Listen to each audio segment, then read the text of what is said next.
নমস্কার বন্ধুরা, বিদিশাস blogs and bytes চ্যানেলে আপনাদের সকলকে স্বাগত। আজকে আপনাদের সাথে অরেঞ্জ কেকের রেসিপি শেয়ার করব। এই শীতকালে প্রচুর পরিমাণে কমলালেবু উঠেছে, সেই কমলালেবু দিয়েই আজকে আমি অরেঞ্জ কেক বানিয়ে নেব। বাড়িতে থাকা উপকরণ দিয়েই খুব সহজ পদ্ধতিতে এই অরেঞ্জ কেক আমি বানাবো। তাহলে চলুন ঝটপট রেসিপিটা দেখে নেওয়া যাক। আমি দুটো কমলালেবু ভালো করে ধুয়ে পরিষ্কার করে নিয়েছি। এইবার কমলালেবুর গায়ের হলুদ খোসাটা আমি অল্প অল্প করে গ্রেটারে ঘষে নেব। ভেতরে সাদা অংশটা নেব না, শুধুমাত্রই হলুদ অংশটা একটু ঘষে নেব। এই দেখুন। এইবার যেই পাত্রে আমি কেকটা বানাবো সেটা তৈরি করে নিচ্ছি। অল্প একটু সাদা তেল ভালো করে চারিদিকে মাখিয়ে নিচ্ছি।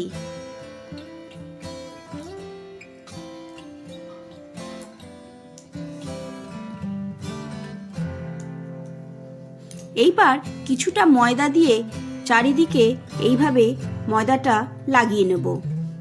আপনাদের কাছে বাটার পেপার থাকলে আপনারা সেটাও ব্যবহার করতে পারেন। দেখুন, বাটির চারিদিকে এইভাবে ময়দাটা আমি লাগিয়ে নিয়েছি। এইবার যে এক্সট্রা ময়দাটা থাকবে সেটা আমি ঝেড়ে ফেলে দেব। এইভাবে ময়দা লাগিয়ে নিলে খুব সুন্দরভাবে কেকটা বেরিয়ে আসবে। এইবার যেই কড়াইতে আমি কেকটা তৈরি করব সেটা গরম করার জন্য বসিয়ে রাখলাম।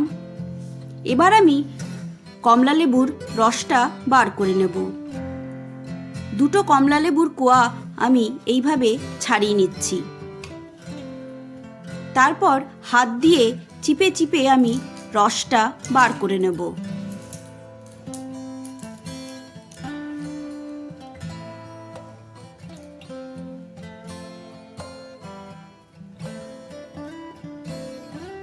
দেখুন, এইভাবে আমি হাত দিয়ে চিপে চিপে কমলালেবুর কোয়াগুলোর থেকে রসটা পুরো ছেঁকে নিচ্ছি।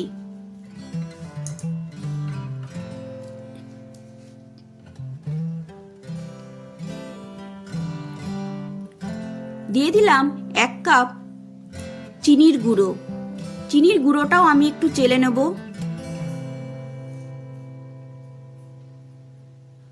অবশ্যই চিনির গুঁড়োটা একটু চেলে নেবেন। দেখুন কতটা পরিমাণে চিনির দানা নিচে রয়েছে। দিয়ে দিলাম 1/2 কাপ সাদা তেল। আপনারা চাইলে এখানে বাটারও ব্যবহার করতে পারেন। এইবার ভালোভাবে মিশিয়ে নেব।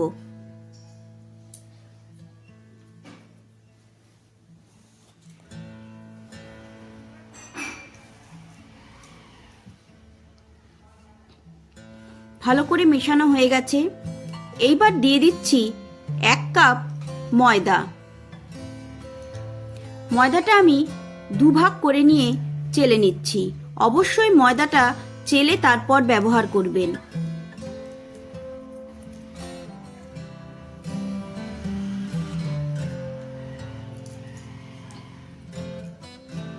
দিয়ে দিলাম 1 চামচ বেকিং পাউডার।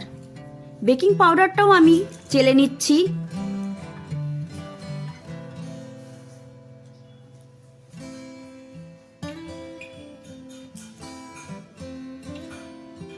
আর দিয়ে দিচ্ছি 1/4 চামচ বেকিং সোডা।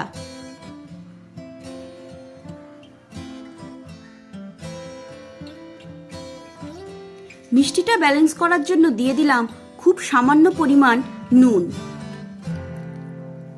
এইবার সমস্ত উপকরণগুলোকে ভালো করে মিশিয়ে নিতে হবে।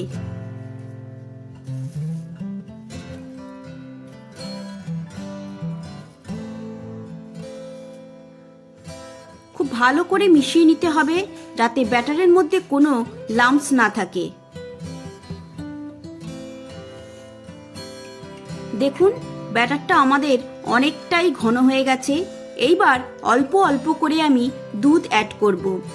একবারে পুরো দুধটা দিয়ে দেব না, যতটা পরিমাণ লাগবে সেই বুঝে আমি অল্প অল্প করে দুধ অ্যাড করব।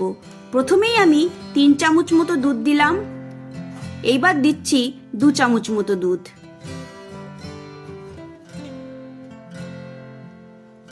দেখুন কেকের ব্যাটার আমাদের একদম রেডি হয়ে গেছে।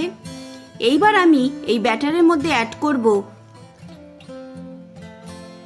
কমলা লেবুর খোসাটা, যেটা আমি আগেই গ্রেট করে রেখেছিলাম।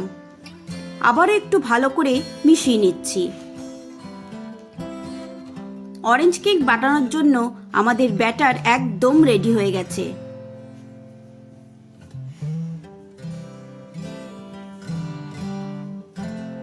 এইবার আমি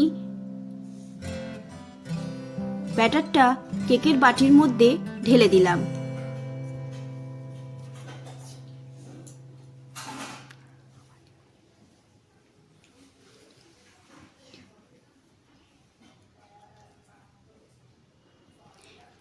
এইবার দু হাত দিয়ে একটুখানি ভালো করে চারিদিকটা সমান করে নিচ্ছি।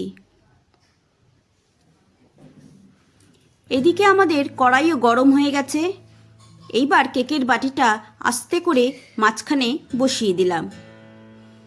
এইবার ঢাকা দিয়ে আমি 30 থেকে 35 মিনিট কেকটা বেক হতে দেব।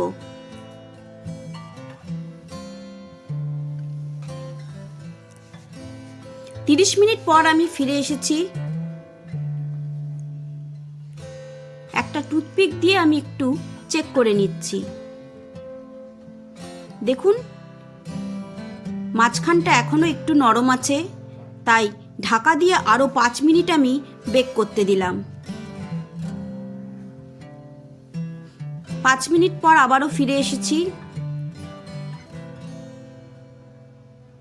এইবার দেখুন একদম ক্লিয়ার বেরিয়েছে টুথপিক একদম শুকনো।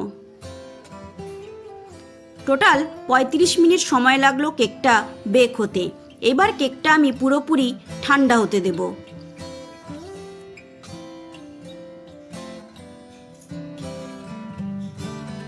দেখুন কেক আমাদের একদম ঠান্ডা হয়ে গেছে।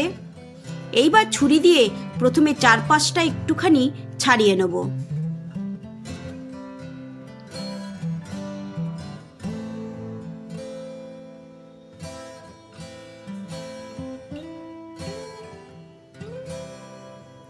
এইবার একটা প্লেটের ওপর এইভাবে বাটিটাকে উল্টে পেছনে হাত দিয়ে একটুখানি বাড়ি দিলেই কেকটা দেখুন কি সুন্দর ইজিলি বেরিয়ে আসলো।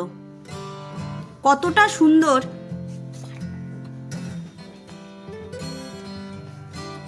কতটা সুন্দর নরম আর সুন্দর হয়েছে কেকটা। দেখুন কতটা নরম হয়েছে, কতটা ফুলেছে আর কতটা সুন্দর হয়েছে কেকটা। বন্ধুরা অবশ্যই এই পদ্ধতিতে একবার অরেঞ্জ কেক বাড়িতে ট্রাই করবেন। দেখবেন ছোটোর থেকে বড় সবাই একদম খুশি হয়ে যাবে। আর এই শীতকালে সকাল বিকেলে চায়ের সাথে তো একদম জমে যাবে।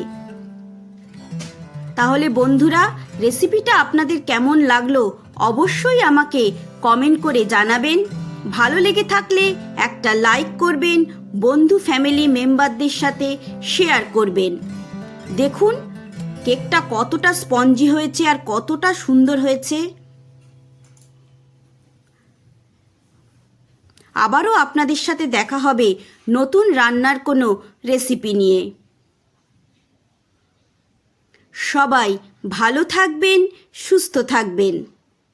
ধন্যবাদ।